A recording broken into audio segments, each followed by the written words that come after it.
Russian Foreign Minister Sergey Lavrov has said North Korea is open to direct talks with the U.S. and passed that message on to U.S. Secretary of State Rex Tillerson. Russian news agencies reported that while speaking at a summit in Vienna, Austria Mr Lavrov noted the talks would likely be contingent on security guarantees. "We know that North Korea wants above all to talk to the United States about guarantees for its security.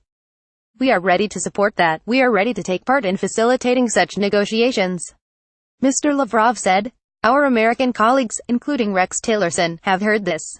Experts have said repeatedly that Pyongyang may be basing its need for security guarantees on recent U.S. treatment of Iran." In October, U.S. President Donald Trump announced he would not recertify a nuclear deal signed by Iran and six world powers, a signature foreign policy achievement by predecessor President Barack Obama.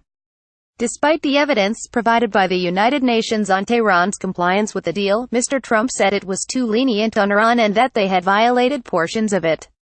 Donald Trump says we will take care of it. After North Korea fires missile, it opened the door for harsher economic sanctions to be placed on the country, the mitigation of which was a key inducement for Iran to comply with the historic deal. The meeting between Mr. Lavrov and Mr. Tillerson took place the same day the United Nations made its first official visit to North Korea in 6 years. Tensions have continued to rise between Pyongyang and Washington.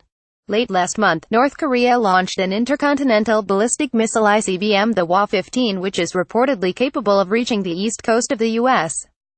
It was the first test the Hermit Kingdom had conducted in 2 months, its 20th overall, and its 7th actual launch of a weapon. It also reportedly went approximately 2,800 miles 4,000 kilometers up into the atmosphere before landing in the Sea of Japan, according to South Korean and Japanese authorities.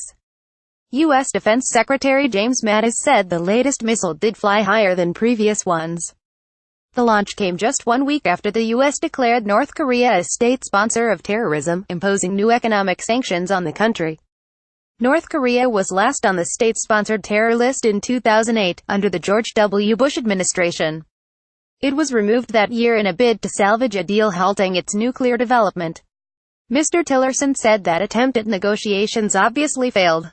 The latest missile launch also adds to mounting tensions between Mr. Trump and North Korean leader Kim Jong-un, who have traded jabs at each other. The U.S. president called Mr. Kim Rocket Man, and he in turn called Mr. Trump a dotard. More about North Korea. Russia. Sergey Lavrov. Rex Tillerson. Donald Trump reuse content.